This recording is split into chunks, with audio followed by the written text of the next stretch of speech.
देखो, जीवन को 3 प्रकार से समझना है। लोगों को ये बहुत बड़ा भ्रम है, जो लोगों ने केवल साकारी जीवन को ही जीवन समझ लिया है? शरीर के साथ जो गतिविधियां हैं, शरीर के साथ जुड़े जो रिश्ते नाते हैं, जो सामग्रियां हैं, उनको ही जीवन समझ लिया है। जबकि जीवन 3 प्रकार का है। एक साकारी जीवन, एक आकारी जीवन और एक है निराकारी जीवन। तो निराकारी जीवन को तो छोड़े कई हजारों वर्ष हो गए, और अभी मनुष्य क्या कर रहा है? साकारी जीवन और आकारी जीवन जी रहा है। कैसे? साकारी जीवन जीता है जब वो घूमता फिरता है, खाता है, बात करता है, देखता है, सुनता है ना भाई? और आकारी जीवन कब जीता है? जब वो सो जाता है। सोने के बाद कौन सा जीवन जी रहा है वो?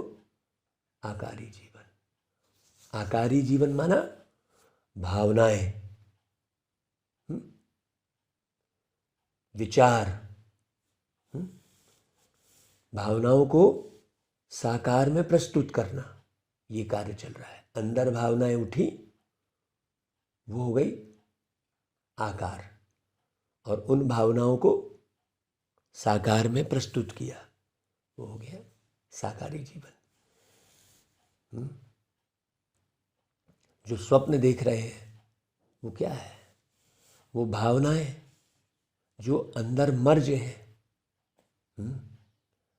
और निराकारी जीवन क्या है? निराकारी जीवन जो बिल्कुल हर चीज विस्मृत हो चुकी है। आत्मा में मर्ज है। साकारी और आकारी जीवन दोनों मर्ज हो गया, और ऊपर जाके बिल्कुल पिन ड्रॉप साइलेंट शांति में जाकर आत्मा बैठ गई। आत्मा का तो अंत है ही नहीं। आत्मांत नहीं बोलते, देहांत बोलते हैं। और आत्मा के साथ ही जीवन है। जीवन वास्तव में किसका है? आत्मा का ही है। शरीर का तो कोई जीवन ही नहीं है। आत्मा निकल गई, उसके बाद शरीर का कोई जीवन है ही नहीं। तो जीवन किसका है? निराकारी आत्मा का ही जीवन है। निराकारी आत्मा है। आकारी मतलब भावनाएं लेते हुए उसको भावनाएं उठती हैं, स्मृति आती है, और वो धरती पर आती है।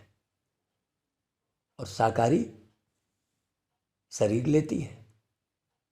साकार है, साकारी शरीर है, मतलब शाकाहार से बना हुआ। यहाँ के शाकाहार से बना हुआ साकारी शरीर। 2 प्रकार के शरीर हैं। शरीर भी 2 प्रकार के हैं। इसको कहते हैं माने देव और असुर। देव और असुर है। इस साकार शरीर में बैठकर ही मनुष्य आत्मा 2 प्रकार की वृत्ति अपनाती है, एक देवत्व और एक असुरी, है ना? हाँ। और मनुष्यता क्या हो गई? मनुष्यता हो गई बीच का जीवन। इसलिए 3 लोक कहा। एक असुर लोक, जो नीचे पाताल लोक कह दिया, और स्वर्ग लोक ऊपर कह दिया, और मनुष्य लोक यहाँ बीच में है। तो अब वास्तव में जो अंदर की भावनाओं में जो आत्मीय प्रेम है उसे आकारी जीवन कहेंगे। अंदर की भावनाओं में, साकार में नहीं है। जैसे एक प्रेमी दूर बैठी प्रेमिका से अंदर भावनाओं में स्नेह रखा हुआ है, साकार में नहीं मिल रहे हैं, लेकिन मिलन कैसा हो रहा है? भावनाओं में मिलन हो रहा है। वो गहरा होता है, बड़ा गहरा होता है। वैसा ही मिलन परमात्मा के साथ।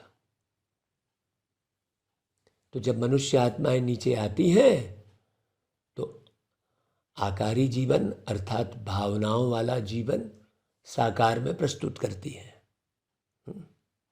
जैसे भाई किसी से बहुत गहरा स्नेह है तो वो क्या करेगा? एक सुंदर सा गुलाब फूल साकार में देगा, है ना भाई? तो वो गुलाब फूल तो रख लेगा, लेकिन उस गुलाब फूल के साथ साथ उसने क्या दिया? भावनाएं, स्नेह दिया। गुलाब फूल एक किनारे रखा है, बाकी गुलाब फूल तो मुरझा गया, लेकिन वो प्यार जो है वो अंदर समा गया। इसे बहुत बारीकी से समझने की जरूरत है। अब धीरे धीरे क्या हुआ? वो प्यार वस्तु और वैभव तक ही सीमित रह गया। किसी ने कोई चीज़ दी तो उसके प्रति स्नेह आया, तो वो टेम्परेरी रहा। जब तक वो वस्तु रही है तब तक उसके प्रति स्नेह बना रहा।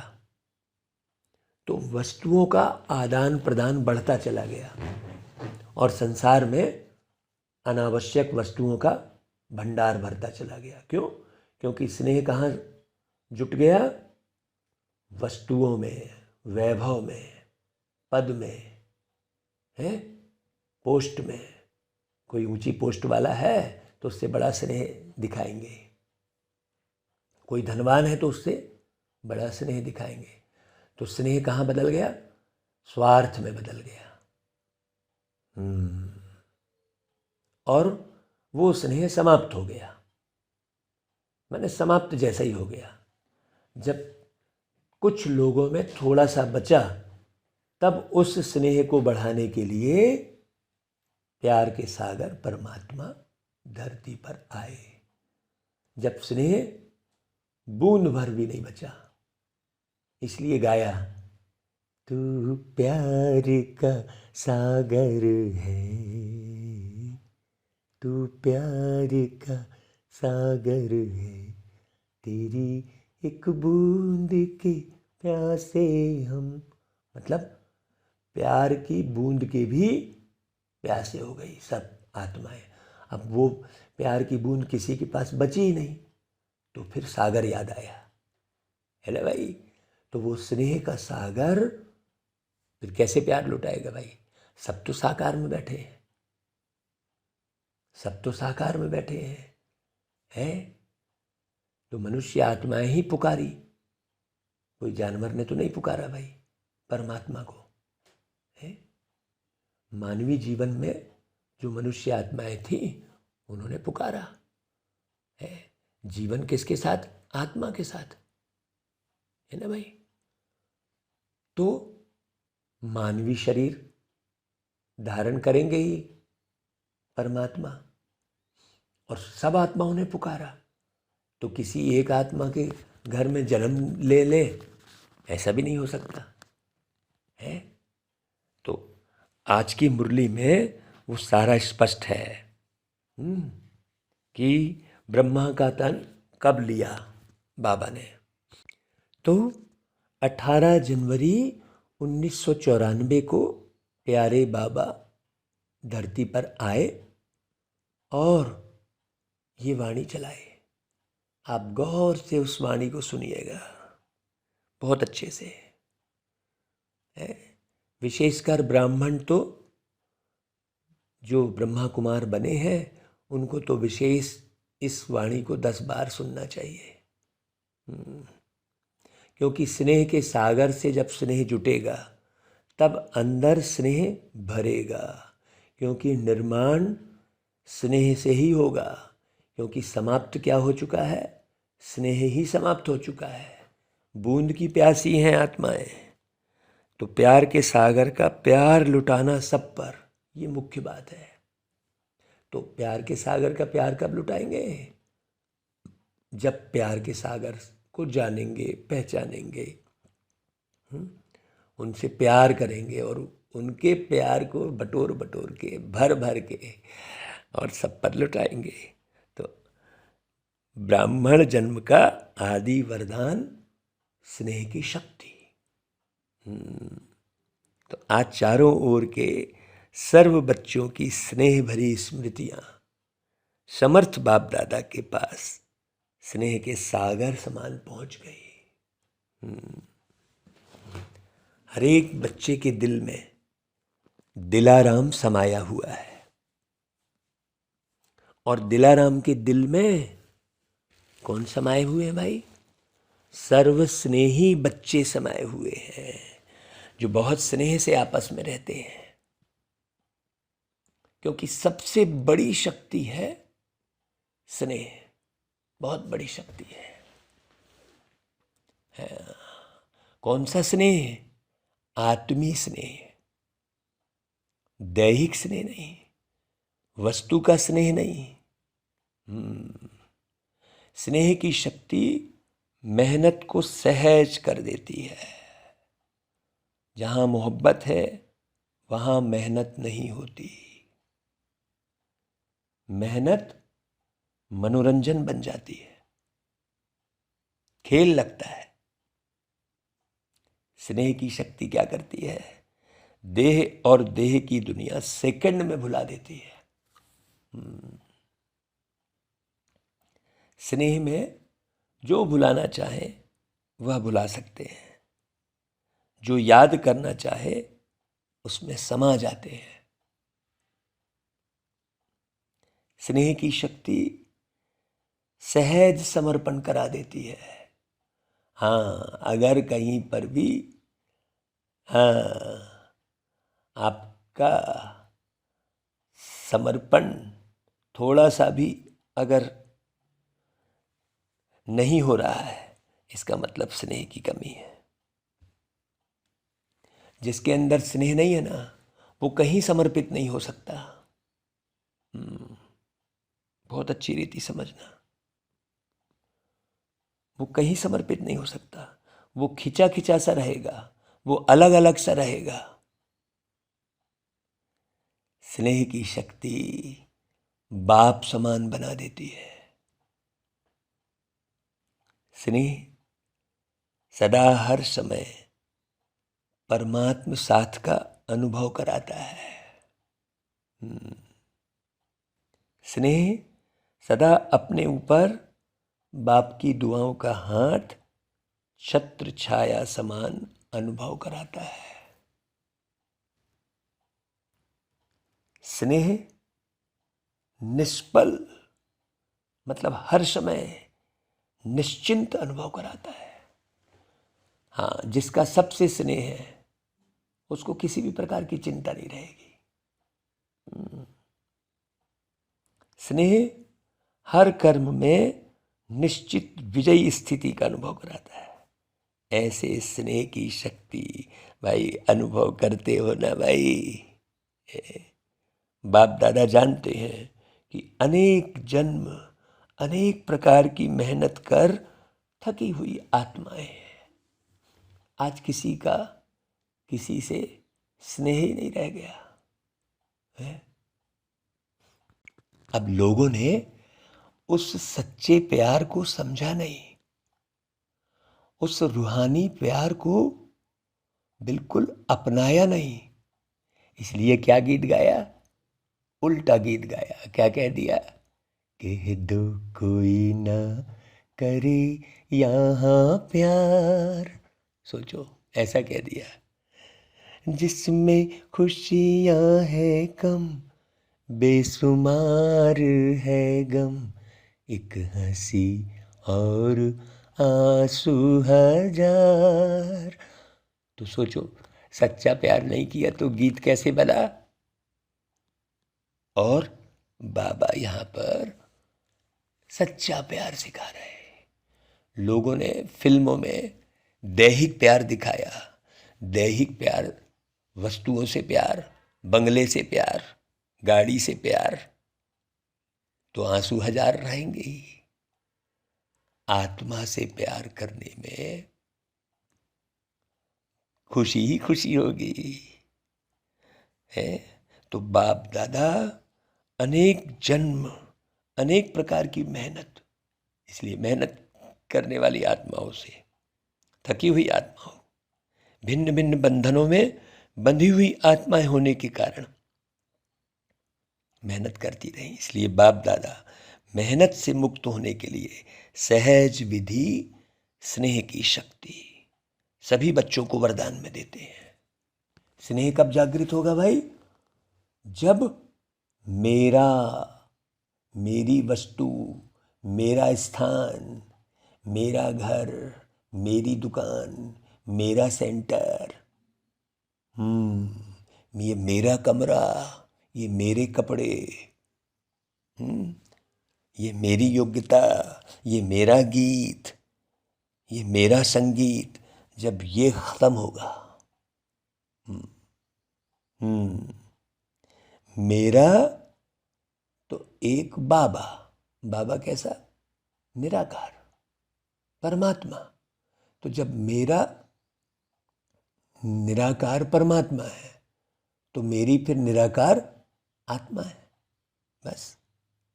हाँ, बहुत अच्छे से समझना भाई। तो मेहनत से मुक्त होने के लिए सहज विधि, स्नेह की शक्ति सभी बच्चों को वरदान में देते हैं। अपने ब्राह्मण जीवन के आदि समय को याद करो, तो जन्मते ही सभी को स्नेह की शक्ति ने ही नया जीवन दिया। स्नेह की अनुभूति के लिए मेहनत की क्या भाई? मेहनत करनी पड़ी क्या? बाबा के साथ शुरुआत में सहज अनुभव किया ना, तो यह आदि जन्म की अनुभूति ही वरदान है। प्यार प्यार में ही खो गए, कितने प्यार के गीत बने बाबा के साथ। सदा इस स्नेह के वरदान को स्मृति में रखो। मेहनत के समय इस वरदान द्वारा मेहनत को परिवर्तन कर सकते हो। भाई, बाप दादा को बच्चों की मेहनत है, बच्चे जो मेहनत अनुभव करते हैं वो अच्छा नहीं लगता बाबा को। स्नेह की शक्ति की विस्मृति मेहनत अनुभव कराती है। कितनी भी बड़ी, कैसी भी परिस्थिति हो, प्यार से, स्नेह से परिस्थिति रूपी पहाड़ भी परिवर्तन हो पानी समान हल्का बन सकता है। लोगों ने स्नेह को विकार में बदल दिया, प्यार को विकार में बदल दिया, तो शक्तिहीन हो गए। आत्मी प्यार को शारीरिक प्यार में बदल दिया, वस्तुओं के प्यार में बदल दिया। अभी वही तो खत्म नहीं हो रहा है। शारीरिक प्यार और वस्तुओं का प्यार और पद का प्यार, वो ही परिवर्तित नहीं हो रहा है। परिवर्तन उसी का करना है। वस्तुओं का प्यार, शारीरिक प्यार, पद पोस्ट का प्यार, वैभव का प्यार, उस प्यार को बदल के कौन सा प्यार लाना है? आत्मी प्यार। बस इतने सही काम है। इसी में वर्षों लग जा रहे हैं, वही स्थापित नहीं हो रहा है। इसीलिए मनुष्य एक दूसरे से सही ढंग से बात भी नहीं कर पा रहा है। वो रूठ के सो गया, वो टूट के सो गया, वो इधर मुंडी घुमा लिया, वो उधर मुंडी घुमा लिया, वही चल रहा है। वो नैन तिरछे, वो सब कहाँ के हो रहे हैं? सबके बीच में क्या चीज़ आ रही है? वो 5 तत्व, सब 5 तत्व हैं। सोचो, और पूजा उन्हीं की जा रही है? बोले जीवन ये 5 तत्व ही है। अरे भाई, आत्मी स्नेह ही जीवन है। तो स्नेह से परिस्थिति रूपी पहाड़ भी पानी समान हल्का बन जाता है। पत्थर को पानी बना सकते हो। कैसा भी माया का विकराल रूप व रायल रूप सामना करे, तो सेकंड में स्नेह के सागर में समा जाओ, तो सामना करने की माया की शक्ति समाप्त हो जाएगी। अब लोगों ने क्या कर दिया है? भगवान को धरती पर जन्म लेते दिखा दिया, फिर कष्ट पाते दिखा दिया, फिर रावण को मारते दिखा दिया, कंस को मारते दिखा दिया है। तो कौरव पांडव में युद्ध दिखा दिया, जहाँ देखो वो युद्ध ही युद्ध है। तो प्यार की स्थापना कैसे होगी भाई? अब शास्त्र के द्वारा प्यार की स्थापना हो सकती है क्या? सोचो, है? ज्ञान खूब बघारे। सोचो, वो आत्मी स्नेह की स्थापना केवल प्यारे बाबा ही कर सकते हैं। और जो वेद शास्त्र ग्रंथ साहित्य कविता कहानी है फिल्म इसमें डूबा हुआ है, राजनीति, उसके अंदर स्नेह कभी आ ही नहीं सकता, आ ही नहीं सकता। जो बाबा के प्यार में डूबा है उसके अंदर सर्व के प्रति स्नेह आएगा। स्नेह ही मुख्य पुरुषार्थ है। कौन सा स्नेह? रूहानी स्नेह। हाँ, तो आपके समाने की शक्ति छू मंत्र नहीं, लेकिन शिव मंत्र बन जाएगी। सबके पास शिव मंत्र की शक्ति है ना, कि खो जाती है। सोचो, शिव स्नेह में समा जाओ, सिर्फ डुबकी मारकर नहीं निकल जाओ। थोड़ा समय स्मृति में रहते हो, मीठा बाबा, प्यारा बाबा, डुबकी लगाकर फिर निकल जाते हो, तो माया की नज़र पड़ जाती है। समा जाओ तो माया की नज़र से दूर हो जाएंगे। ऐसे समाये हुए बच्चे एक नहीं दिखते जो बाबा के प्यार में समाये हुए हों। हाँ, बिल्कुल, है ना भाई? क्योंकि जो बाबा के प्यार में समाये हुए हैं वो इस विकारी संसार में दिखाई ही नहीं देंगे। पहली बात तो है, जो डूबा हुआ है, और वो दिखाई कौन देगा? जो वो भी डूबा है। हाँ, ऐसा प्यार बाबा बहाई, जन्म जन्म की प्यास बुझाए। ऐसा प्यार बाबा बहाई, तुम हो बाबा प्यार के सागर, तेरे प्यार की लहरों में आकर हम बैठे थे नाव डुबोए। हम बैठे थे नाव डुबोए, ऐसा प्यार बाबा बहाई। है ना भाई? हमने अपनी इस शरीर रूपी नाव को पूरा बाबा के प्यार में डुबो दिया। शरीर का भान बिल्कुल समाप्त हो गया। बाबा ने ऐसा प्यार बहाया कि प्यार के आंसुओं में हम समा गए। तो भाई ऐसे नहीं करो कि डुबकी लगाओ और निकल जाओ। बाहर निकले तो माया की नज़र दूर से पड़ जाएगी। हाँ, और कुछ भी नहीं आए तो स्नेह की शक्ति जन्म का वरदान है, उस वरदान में खो जाओ। खो जाना नहीं आता है, स्नेह तो सहज है ना भाई, सबको अनुभव है ना। पूछ रहे बाबा, बाबा के स्नेह का अनुभव। हाँ, कब अनुभव होता है पता?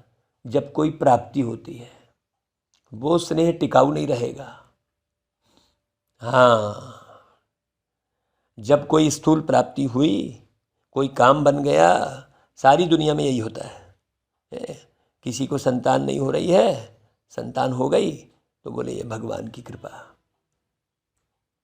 नहीं है। बाबा कहते हैं कोई है जिसको ब्राह्मण जीवन में रूहानी स्नेह का अनुभव नहीं हो? है कोई? पूछ रहे हैं बाबा। स्नेह ही सहज योग है, स्नेह में समाना ही संपूर्ण ज्ञान है। सोचो, आज के दिन का महत्व भी स्नेह है। अमृत वेले से विशेष किस लहर में लहरा रहे हो भाई? बाप दादा के स्नेह में ही लहरा रहे हो। सर्वात्माओं के अंदर एक बाप के सिवाय और कुछ याद रहा? सहज याद रही ना भाई, कि मेहनत करनी पड़ी। तो सहज कैसे बनी? स्नेह के कारण ना। तो क्या सिर्फ आज का दिन स्नेह का है, कि संगम युग है ही परमात्म स्नेह का युग? तो युग के महत्व को जान, स्नेह की अनुभूतियों को अनुभव करो। स्नेह का सागर स्नेह के हीरे मोतियों की थालियां भर कर दे रहे हैं। तो अपने को सदा भरपूर करो। थोड़े से अनुभव में खुश नहीं हो जाओ, संपन्न बनो। भविष्य में तो स्थूल हीरे मोतियों से सजेंगे। ये परमात्मा प्यार के हीरे मोती अनमोल हैं। अनमोल मणि है ये, है बाबा के प्यार के हीरे मोती अनमोल मणि है। तो इससे सदा सजे सजाए रहो। तो चारों ओर के बच्चों की याद, स्नेह के गीत बाप दादा सदा भी सुनते रहते हैं, लेकिन आज विशेष स्नेह स्वरूप बच्चों को स्नेह के रिटर्न में सदा स्नेही भव, सदा स्नेह के वरदान द्वारा सहज उड़ती कला का विशेष फिर से वरदान दे रहे हैं। सदा जैसे छोटे बच्चे होते हैं ना भाई, कोई भी मुश्किल बात आएगी व कोई भी परिस्थिति आएगी तो क्या करेंगे? वो माता पिता की गोदी में समा जाएंगे। ऐसे सेकंड में स्नेह की गोदी में समा जाओ तो मेहनत से बच जाएंगे। माया कई प्रकार से वार करेगी। थोड़ी सावधानी रखे तो माया वार नहीं करेगी। और आपने मुख्य है खान पान। यदि आपने खान पान में सावधानी नहीं रखी तो आसुरी वृत्ति का नाश आप कर ही नहीं सकते, किसी भी कीमत पे नहीं कर सकते। वो आपके अंदर वो प्यार, बाबा का प्यार अंदर आएगा ही नहीं। और जब तक अंदर बाबा का प्यार नहीं आएगा तब तक कई प्रकार के वार होते रहेंगे। फिर मेहनत से बच नहीं सकते। गोद में अपनी बिठा के बाबा वतन की सैर कराते हैं, वतन की सैर कराते हैं। भैया अनुभव किया है ना, है? तब तो ये गीत बना है, अपने आप धुन बनी है? जब बाबा की याद की धुन लगती है ना तो सब धुनें अपने आप आ जाती हैं। फिर कोई बड़े से बड़ा संगीतकार उसके सामने फेल है। भाई हम तो कोई ना तो संगीतकार है भैया, ना तो हम गीतकार हैं। हमारे पास तो केवल बाबा का प्यार है। हमारे अंदर ना कोई योग्यता है, कुछ नहीं है हमारे अंदर। हमारे पास तो सिर्फ बाबा का प्यार है। जिसको समझ में आए ले लेवे, और जो प्यार से भरा हुआ होगा वो पाएगा। बहुत अच्छी रीति समझना भाई। तो बच्चा बनना अर्थात माया से बचना। बच्चा बनना तो अच्छा है ना भाई। बच्चा बनने का अर्थ ही है स्नेह में समा जाना। बच्चा क्या करता है? माँ बाप के स्नेह में समाया हुआ रहता है। इसलिए माँ बाप भी बच्चों के स्नेह में समाये हुए रहते हैं। जैसे ही बच्चा बड़ा होता है तो वो माँ बाप से स्नेह जो है टूटने लगता है, और माँ बाप भी वो जिस्मानी स्नेह ही करते हैं, रूहानी स्नेह नहीं करते, इसलिए हमेशा दूरी खलती रहती है। हाँ, और यदि रूहानी स्नेह रहेगा तो भाई आत्मा तो स्नेह में भर के चाहे जिसके पास भी जा सकती है। तो चारों ओर के दिलाराम के दिल में समाये हुए बच्चों को, सदा मेहनत को मोहब्बत में परिवर्तन करने वाली शक्तिशाली आत्माओं को, सदा परमात्म स्नेह के संगम युग को महान अनुभव करने वाली श्रेष्ठ आत्माओं को, सदा स्नेह की शक्ति से बाप के साथ और दुआओं के हाथ को अनुभव कर औरों को भी कराने वाली विशेष आत्माओं को, सदा स्नेह के सागर में समाये हुए समान बच्चों को स्नेह के सागर बाप दादा का याद प्यार और नमस्ते। कई मनुष्य आत्माएं क्या करती हैं, स्नेह को देखकर अपना स्वार्थ सिद्ध करने लगती हैं। हाँ, जैसे ही मान लो कोई भी मनुष्य आत्मा बड़े स्नेह से मिलेगी तो बस उससे फिर कुछ अपेक्षा करने लग जाएंगे। क्यों? क्योंकि वो अपेक्षा कब करते हैं? वो क्योंकि वस्तुओं के ही भान में बैठे हैं, सम्मान के ही भान में हैं, पद पोस्ट के ही भान में है कि मुझे कहीं ऐसी सेटिंग मिल जाए जहाँ मैं अच्छे से रह सकूँ। और जो स्नेह में समाया है वो जंगल में भी मंगल है उसका, है। जिसको भौतिक साधनों की परवाह नहीं है। वास्तव में योगी वही है। यदि आपके पास स्नेह है तो स्वतः ही सब कुछ उपलब्ध है, और स्नेह नहीं है तो मेहनत है। बिल्कुल, वो फिर सोचने की मेहनत चलती रहेगी, क्या करूं, कैसे करूं। अच्छा भाई, दादियों से मुलाकात की बाबा ने।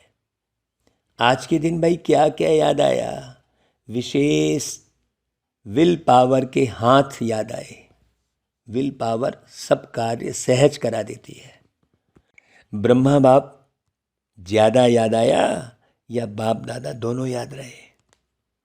फिर भी ब्रह्मा बाप की याद के चरित्र सभी को विशेष याद आते रहे।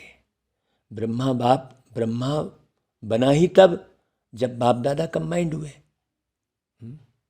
परमात्मा प्रवेशता के साथ ही ब्रह्मा का कर्तव्य शुरू हुआ। इस अव्यक्त स्वरूप के अव्यक्त रूप के चरित्र भी न्यारे और प्यारे हैं। 25 वर्ष की सेवा की हिस्ट्री आदि से याद करो, कितनी तीव्र गति की हिस्ट्री है। अव्यक्त होना अर्थात तीव्र गति से सर्व कार्य होना। स्नेह में समाई हुई आत्मा जब अव्यक्त होगी तो उसके अव्यक्त होने से सेवा बढ़ जाती है, घटती नहीं है। और जो स्नेह में समाई हुई नहीं है वो व्यक्त में रहे चाहे अव्यक्त में, कहीं कोई फर्क नहीं पड़ेगा। मुख्य बात है स्नेह। कितना स्नेह कितनी आत्माओं के प्रति भरा हुआ है, कितनी और किस प्रकार से भरा हुआ है, ये जांचो। ये मुख्य पुरुषार्थ है, यही मुख्य योग है कि सर्व आत्माओं के प्रति रूहानी स्नेह है क्या। और वो स्नेह कब जागृत होगा? जब बाबा अच्छी रीति समझ में आएगा। नहीं तो अपने शरीर की ही चिंता रहेगी, अपने शौक में ही अटे रहेंगे। हाँ, जो भी व्यक्ति अपने शौक में अटा है वो शक से दूर नहीं हो सकता। जिसके पास शौक है वो जरूर शक उसके अंदर आएगा।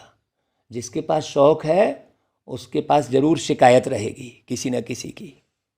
हाँ, वो अगर व्यक्त में डरता रहेगा कि हाँ यहाँ मैं कैसे शिकायत करूं, लेकिन अंदर शिकायत रहेगी, सूक्ष्म में शिकायत रहेगी। वो ऐसे नहीं, ऐसा होना चाहिए, वैसा होना चाहिए, तो वो व्यक्त स्थिति में रहेगा हमेशा।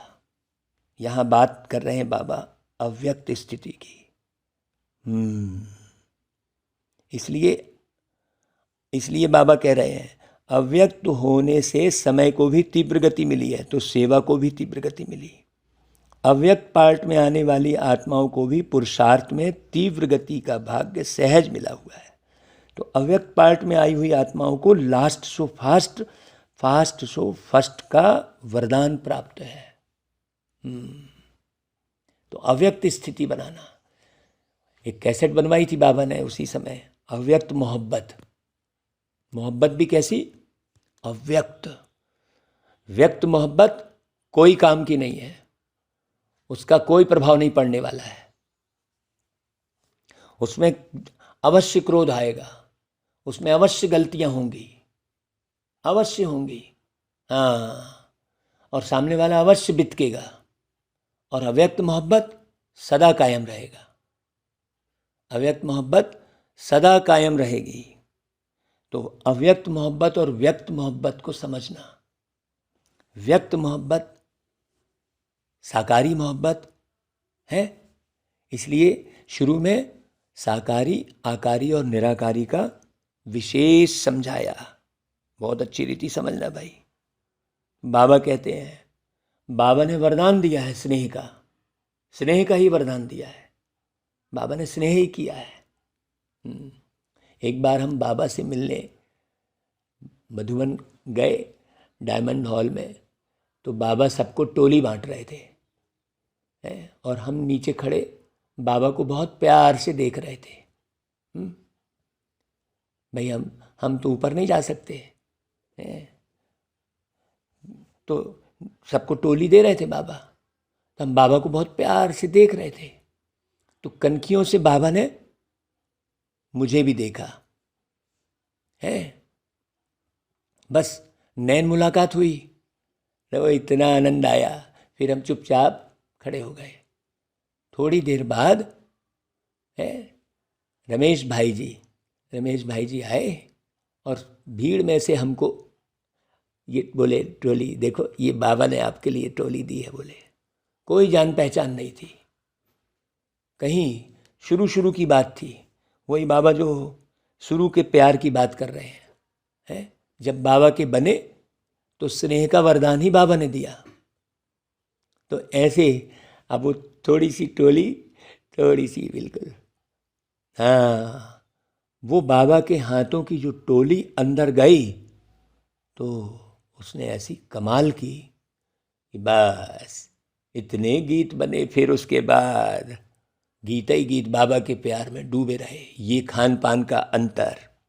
अब हम कहीं भी कुछ भी खा लिए तो खाने के बाद आप विषय विकार से मुक्त, मायावी वार से मुक्त हो ही नहीं सकते। तो वो खिन्नता, वो भिन्नता आती रहेगी अंदर। और बाबा की याद में जो भोजन करेंगे, बाबा के प्यार में डूबकर जो खुद होकर भोजन बनाएंगे, या कोई भी भोजन बाबा के प्यार में डूबकर करेंगे, तभी वो भोजन कमाल करेगा। बहुत मुरलियाँ चलाई हैं बाबा ने। तो समय प्रमाण स्नेह के वरदान को स्वरूप में लाओ। वरदान को स्वरूप में लाने से स्वतः ही फास्ट गति का अनुभव करेंगे। अव्यक्त पालना सहज ही शक्तिशाली बनाने वाली है, इसलिए जितना आगे बढ़ना चाहो बढ़ सकते हो। अव्यक्त पालना की बात कर रहे बाबा। हर एक आत्मा की कैसे पालना करो? अव्यक्त। बार बार व्यक्त में नहीं आओ। लेकिन आज का मनुष्य क्या करता है? व्यक्त में ही मिलने की इच्छा रखता है हमेशा। हाँ, जबकि स्नेह अव्यक्त होता है। व्यक्त में भय है और अव्यक्त में भय नहीं है। अव्यक्त स्थिति जो स्नेह की बात कर रहे हैं बाबा, वो बिल्कुल अलग है। वो निराकारी स्नेह है, क्योंकि बाबा निराकार है। तो बाप दादा और निमित्त आत्माओं की आप सबके ऊपर विशेष सदा आगे उड़ने की दुआएं हैं। ऐसे है ना भाई, दादियों की भी दुआएं हैं। सिर्फ फायदा ले लो, मिलता बहुत है लेकिन यूज कम करते हो। सिर्फ बुद्धि में किनारे रखते नहीं रहो, है, खाओ और खर्च करो। नहीं बोले हमें तो सब पता है, पता क्या है, ज्ञान व्यान वाली कोई बात ही नहीं है। आप ज्ञान सुने समझे और आपके अंदर स्नेह नहीं भरा तो कोई ज्ञानी नहीं है आप। बाबा कहते हैं आता है भाई यूज करना, खर्च करना आता है कि संभाल कर रखते हो? बोले नहीं, मुझे तो सबसे स्नेह है, तो बांटो ना भाई, है भाई, मुझे तो सारी समझ है, तो बांटो ना। बाबा खर्च करने की बात कर रहे हैं। बहुत अच्छा बहुत अच्छा, ये क्या हो गया? ऐसा कहते हैं, हाँ बहुत अच्छा लगा, बहुत बढ़िया लगा। ये क्या हो गया? ये संभाल कर रखना कहला गया। अच्छाई को स्वयं प्रति और दूसरों के प्रति कार्य में लगाओ, बांट दो। यहाँ खर्चना अर्थात बढ़ाना है? अब भाई वही तो है ना, जो हमने बनाया वो सबको बांटा। भाई वो मेरा मेरा कहते रहे, भाई दिया किसने? बाबा ने दिया ना भाई, तुम काहे मेरा मेरा करके बैठे हो? जैसे आजकल का फैशन है ना, जो अमूल्य चीज़ होती है वह कहाँ रखते हैं? लॉकर में रख देते हैं, यूज नहीं करते। लॉकर में रखते हुए ही खुश होते हैं। सोचो। तो कई बार ऐसे करते हैं, पॉइंट बड़ी अच्छी है, विधि बड़ी अच्छी है, सिर्फ बुद्धि के लॉकर में देखकर खुश हो जाते हैं, उस पॉइंट को किसी को बताएंगे नहीं। गया फिर। तो आप सभी लॉकर में रखते हो या यूज करते हो? नहीं, वो मेरे नाम से यूज होगा तब मैं यूज करूंगा, नहीं तो मैं किसी को दूंगा ही नहीं। तो वहां तो देहभान बस फंसा पड़ा है। पांडव सेना का क्या हाल है भाई?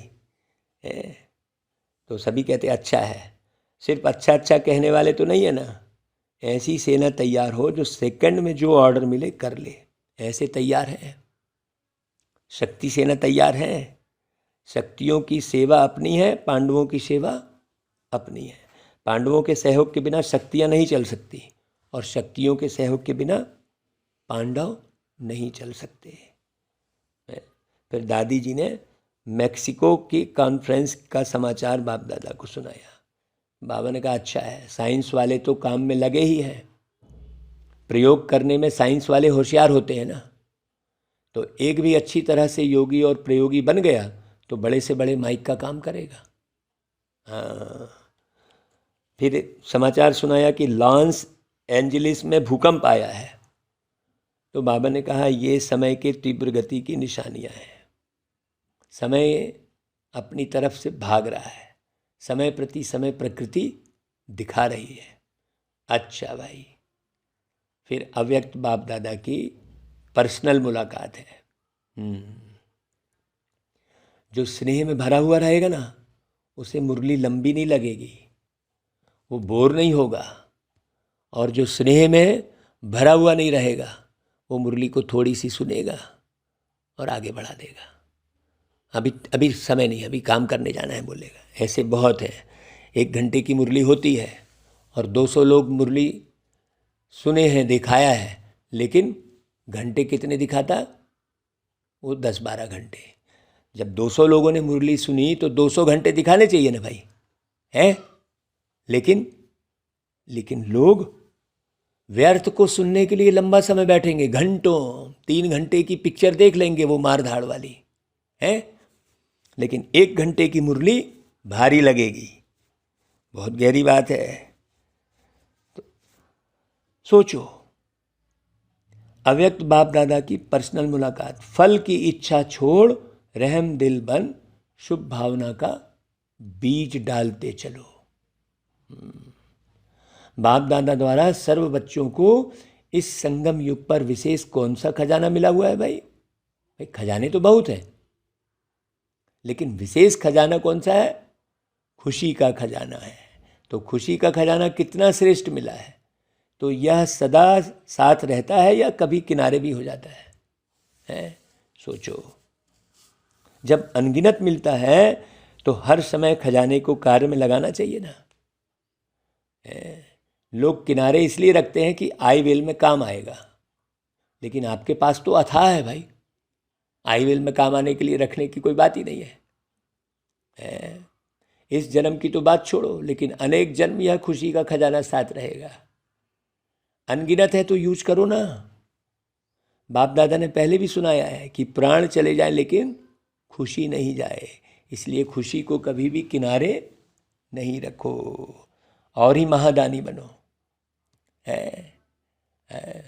वो गीत गाए थे ना भाई कि सब कुछ ले लो मुझसे मगर अपनी खुशियाँ लौटा लो, है ना भाई। अब खुशियाँ कैसे लौटेंगी? जब बचपन याद आएगा। तो शीतल निर्मल मन को बनाकर अपना बचपन लौटा लो। अब ये गीत तक ही सीमित नहीं रहे। तो कभी भी किनारे नहीं रखो और ही महादानी बनो, क्योंकि वर्तमान समय और कुछ भी मिल सकता है लेकिन सच्ची खुशी नहीं मिल सकती। इसलिए हर प्रोग्राम में लोगों को सच्ची खुशी मिलती है, बाबा के हर प्रोग्राम में। क्यों? क्योंकि बाबा सच्ची खुशी लुटाते हैं। अल्पकाल की खुशी प्राप्त करने के लिए लोग कितना समय व धन खर्च करते हैं, फिर भी सच्ची खुशी नहीं मिलती। भाई बाबा के जो प्रोग्राम करते हैं तो लोग कहते हैं भाई 50,000 खर्च करके भी हम इतना अच्छा प्रोग्राम, इतनी खुशी वाला प्रोग्राम हम नहीं देख पाएंगे, ऐसा कहते हैं बाबा के प्रोग्राम में। तो ऐसे आवश्यकता के समय आप आत्माओं को महादानी बनना है। कैसी भी अशांत आत्मा, दुखी आत्मा हो, अगर उसको खुशी की अनुभूति करा दो तो कितने दिल से दुआएं देंगी। आप दाता के बच्चे हो तो फराग दिली से बांटो। भाई बांटना तो आता है ना, तो क्यों नहीं बांटते हो? समय को देख रहे हो क्या? है कब बांटोगे? है दिल में दुआएं भर भर कर कब लुटाओगे भंडार, बाबा पूछते बच्चों से। वो गीत भी बनाए थे ना भाई, वही तो पूछ रहे बाबा कब बांटोगे भाई? समय का इंतजार कर रहे हो क्या? दिल से रहम आना चाहिए। जो अशांति दुख में भटक रहे हैं वो आपका परिवार है ना, परिवार को सहयोग दिया जाता है ना। नहीं, वो कोख से पैदा हुआ बच्चा ही परिवार का है। सारे मनुष्य इसी चक्रव्यूह में फंसे हुए हैं। वो कोख से बना हुआ परिवार ही परिवार समझते हैं। इसलिए कुख वंशावली का प्यार मुख में कन्वर्ट नहीं होता, होता ही नहीं, कभी नहीं होता। तो बाबा कहते हैं विशेष रहम दिल के गुण को इमर्ज करो। आपके जड़ चित्र वरदान दे रहे हैं और आप भी चैतन्य में रहम दिल बन बांटते जाओ, क्योंकि परवश आत्मा है ना सब। कभी कभी ये नहीं सोचो कि ये तो सुनने वाले नहीं है, ये तो चलने वाले नहीं है। नहीं, आप रहम दिल बनो, देते जाओ। गाया हुआ है कि भावना का फल मिलता है। तो चाहे आत्माओं के ज्ञान के प्रति, योग के प्रति शुभ भावना नहीं भी हो, लेकिन आपकी शुभ भावना उनको फल दे देती है। भाई किसी भी आत्मा में यदि शुभ भावना नहीं भी है तुम्हारे प्रति, तो आपकी शुभ भावना तो है ना भाई। ऐसे नहीं सोचो कि इतना कुछ सेवा की लेकिन फल तो मिला नहीं। लेकिन फल एक जैसे नहीं होते। कोई सीजन का फल होता है, कोई सदा का फल होता है। तो सीजन का फल सीजन पर ही फल देगा ना भाई। तो आपने शुभ भावना का बीज डाला, अगर सीजन का फल होगा तो सीजन में निकलेगा ही। वैसे भी देखो, जो खेती का काम करते हैं तो जो सीजन पर चीज़ निकलने वाली होती है तो ये नहीं सोचते कि 6 मास के बाद ये निकलेगा, इसलिए बीज डालो ही नहीं है। तो आप भी बीज डालते चलो। समय पर सर्वात्माओं को जगना ही है। अब बादाम का बीज डालोगे तो कितने वर्षों बाद वो पेड़ में बादाम होंगे, सोचो। और बेशरम का तो कहीं भी हो जाएगा। तो सोचो बोना क्या है। आपकी रहम भावना, शुभ भावना फल अवश्य देगी। अगर कोई अपोजिशन भी करता है तो भी आपको अपने रहम की भावना छोड़नी नहीं है। और ही सोचो कि ये अपोजिशन या इंसल्ट, गालियाँ ये खाद का काम करेंगी, तो खाद पड़ने से अच्छा फल निकलेगा। जितनी गालियाँ देंगे उतना आपके गुण भी गाएंगे फिर। इसलिए हर आत्मा को दाता बन देते जाओ। अच्छा माने तो दे, नहीं ये तो लेवता हो गया ना भाई। आपने अच्छाई की कामना कर ली कि मुझे कोई अच्छा ही नहीं बोल रहा है। बड़ी गहरी समझने की बात है।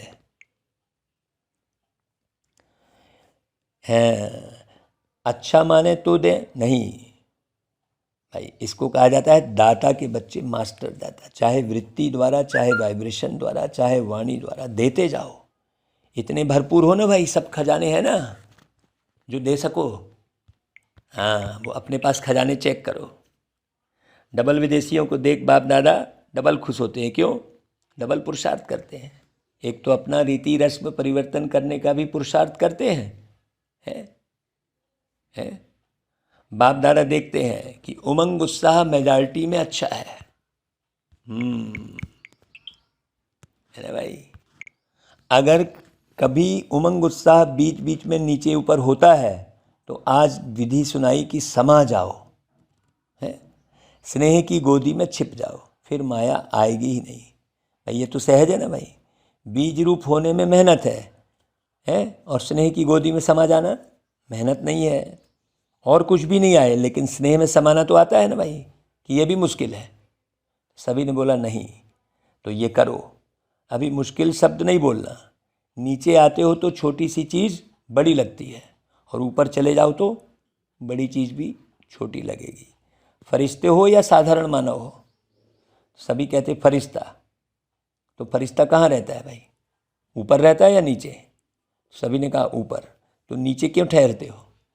अच्छा लगता है क्या? कभी कभी दिल होती है नीचे आने की, नहीं है ना? फिर क्यों आते हो? बाप का साथ छोड़ते हो तब नीचे आते हो। तो डबल विदेशियों को डबल पुरुषार्थ का प्रत्यक्ष फल, डबल चांस है, इसका फ़ायदा लो भाई। इस वर्ष में क्या करेंगे? डबल सर्विस, महादानी वरदानी बनेंगे, या खुद बाप के आगे कहेंगे शक्ति दे दो, औरों को भी शक्तियाँ दो, है? अच्छा है, हिम्मत रखने में नंबर ले लिया। अभी फास्ट पुरुषार्थ कर आगे बढ़ते चलो। अच्छा भाई, वरदान। खुशी के खजाने से संपन्न बन, सदा खुश रहने और खुशी का दान देने वाले महादानी भव।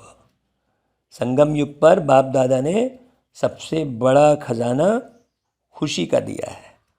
रोज अमृत बेले खुशी की एक पॉइंट सोचो और सारा दिन उसी खुशी में रहो। ऐसे खुशी में रहते दूसरों को भी खुशी का दान देते रहो। यही सबसे बड़े से बड़ा महादान है। क्योंकि दुनिया में अनेक साधन होते हुए भी अंदर की सच्ची अविनाशी खुशी नहीं है। आपके पास खुशियों का भंडार है, तो दान देते रहो। यही सबसे बड़ी सौगात है। अच्छा भाई, स्लोगन। महान आत्माओं का परम कर्तव्य है उपकार, दया और क्षमा। अच्छा भाई, ओम शांति।